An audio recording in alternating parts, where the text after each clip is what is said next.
idea. Time has expired. Senator Singh. Thank you, Madam Acting Deputy President. And I rise to draw attention to the government's short-sighted attack on climate science at the CSIRO. In Paris just a few months ago, Malcolm Turnbull and Greg Hunt committed Australia to greater investment in climate research and innovation. Yet this same government is now overseeing the slashing of about 350 climate science jobs from the CSIRO. These cuts to climate science are totally contrary to that commitment and, according to the Climate Council, may actually breach Australia's obligations under the Paris Agreement on climate change.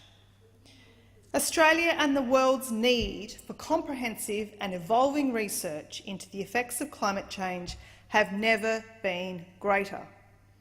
In my home state of Tasmania, for example, the spring and summer months are getting increasingly hotter, with December 2015 breaking records. Bushfires recently devastated more than 22,000 hectares of precious forests in the Tasmanian Wilderness World Heritage Area, and I commend the Senate yesterday for supporting the joint motion made by myself and Senator Nick McKim on the federal and Tasmanian governments to establish an independent inquiry into those fires and the impact of climate change in causing and fuelling them. Scientists have continually found that climate change is increasing the risk of wildfires, and government inaction against climate change is fuelling that risk. 14 of the 15 hottest years on record have occurred since 2000. And on current trends, the UN estimates that climate change will displace up to 200 million people by the year 2050, creating unprecedented refugee crisis. Currently, our only major line of protection against the dangers posed by climate change is our comprehensive and rapidly evolving scientific knowledge, such as that provided by the CSIRO. In order to help prevent, adapt and mitigate climate change, we need to know exactly how much the world is warming and how the climate will change in particular regional areas. We need to know and understand how local rainfall will be affected over time as climate change keeps evolving. And yet the cuts to the CSIRO are a direct assault on that very climate knowledge. They are a direct assault on our best asset in the fight to understand and control the effects of dangerous climate change both now and into the future.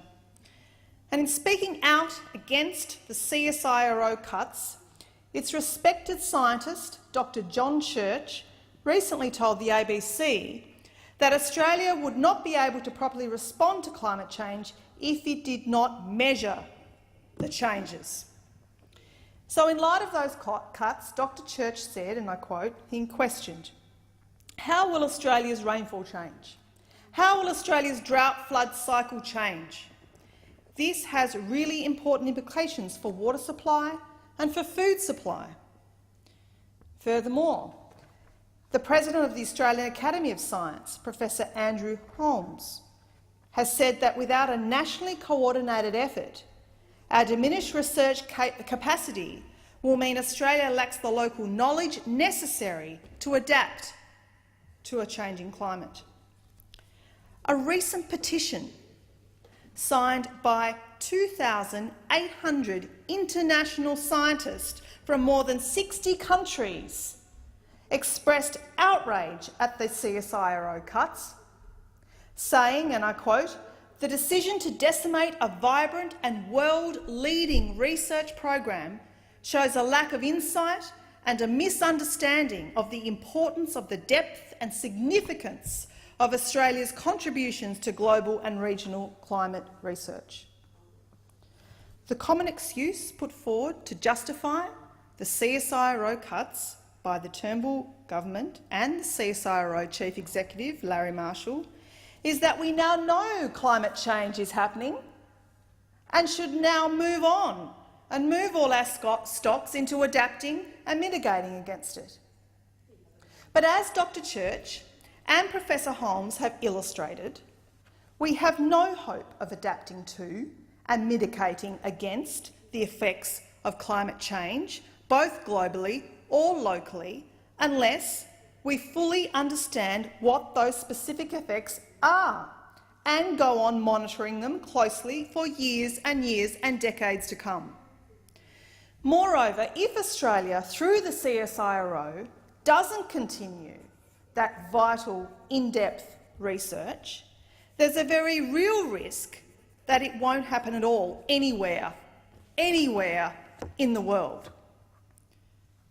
As Dr. Church said, if Australia pulls out of key activities in the Southern Hemisphere, then that will leave significant gaps. We will be losing partnerships with key agencies all around the world. Just this morning, I met with concerned officials from the Australian Academy of Science. The Academy has highlighted to me that Australia is internationally recognised for its expertise and its unique position in climate and environmental research. The Academy sees that there are no other countries in the Southern Hemisphere that are able to do what we do, and that role carries a great responsibility, not just for us, but for the global community. So, by sabotaging the CSIRO's vital climate research, the Turnbull government is actually threatening the global community's ability to respond and to monitor the dangerous climate change affecting the entire Southern Hemisphere. Madam Acting Deputy President, the harm caused by these cuts is both global and local. From my recent questioning of the Australian Antarctic Division and the Bureau of Meteorology in Senate estimates, it's clear that the CSIRO collaborates strongly with those agencies, those key agencies, some of which therefore exist in my home state in Tasmania. And so there is now a massive uncertainty around those collaborative projects and the jobs that they support. I am very worried about the future of these important science programs that happen in my home state in Tasmania as well, and also the potential to lose a great deal of scientific talent, of important climate research data, and that it will cause our local community and our economy untold harm. And so for that reason, I've written to the Prime Minister, Mr Turnbull, urging him to rule out the possibility of any collateral damage being inflicted on other science agencies as a result of these alarming cuts to the CSIRO. But what would be a better move by the Prime Minister is to actually prevent these cuts from happening in the first place. Of course, in some respects, one could say these alarming cuts come at no surprise at all. This government has committed Australia to some of the weakest emissions reduction targets in the developed world. It has tried to delist parts of the Tasmanian Wilderness World Heritage Area. It has carbon emissions that have actually gone up under their woeful direct action fraud policy. And just recently, the Tasmanian Liberal Party has shown its true colours by endorsing a climate sceptic as their third Senate candidate. Jonathan Duniam, who is a protege of Senator Eric Abetz, has told the Examiner newspaper he's yet to be convinced that climate change is man-made.